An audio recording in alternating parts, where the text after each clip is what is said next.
Hey Tanganites. So in today's video I'm going to show you how I moisturize my knotless braids for optimum hair growth and light retention. So what you're going to need is a spray bottle and a moisturizer. I'm using the Aunt Jackie Curlala. It's very moisturizing even though it's a styler.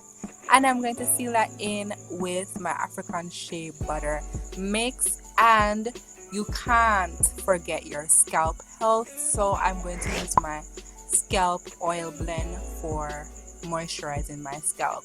So the first thing that I do is that I put all my hair towards the back, right? And then I section a portion of my hair. And then I'm going to spray it with the water just to dampen it. And the reason I do this is because it's synthetic hair, so it's going to take a lot more effort in order to moisturize your actual hair, right? Because you know that synthetic hair is going to take up much more of the product, right? So that's the amount of product that I'm using, the Curlala, and then I'm going to smooth it between my hands so that it spreads easier, and then I'm going to apply it to the braids, and I'm working it in, doing a raking motion as well as squeezing the product in my hair so that my actual natural hair can get the benefit of this product.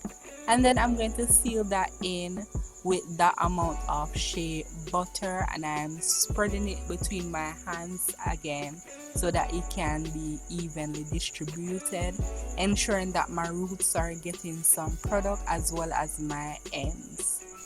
The reason why I'm carrying the product so far down the length of my hair is because I have waist length hair. For most of you guys know that, and for those who did not know, you must be new to my channel. Hi, I'm Taliana Reten, and I post videos 2 to 3 times out of the week.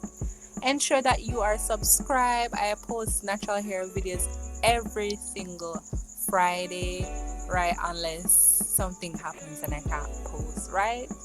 So be a part of the family and follow me on the Instagram if you like my content and you love my personality.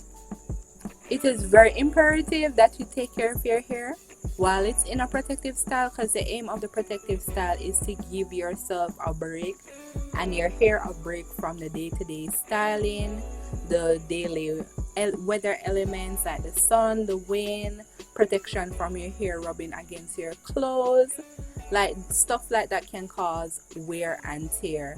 So you should go about moisturizing your hair while it's in the protective style, cleansing your scalp. The only thing I do not do when my hair is in a protective style is deep condition, but it is important that you still keep your natural hair routine and you adjust it based on the hairstyle, right? And I do oil my scalp. Scalp health is very important, so I do this like once a week because I don't want to disrupt the natural sebum production, so I don't go more than 2 times out of the week. But that's just my personal belief. And then I give myself a nice well-deserved scalp massage, and I do this for about 10 minutes. As you can see, I'm enjoying this, right? And that's the end of the video. I hope you learned something. Like, share, comment, and subscribe, right? Join the family, and I hope you have a wonderful and blessed day. And don't forget that God loves you. Bye.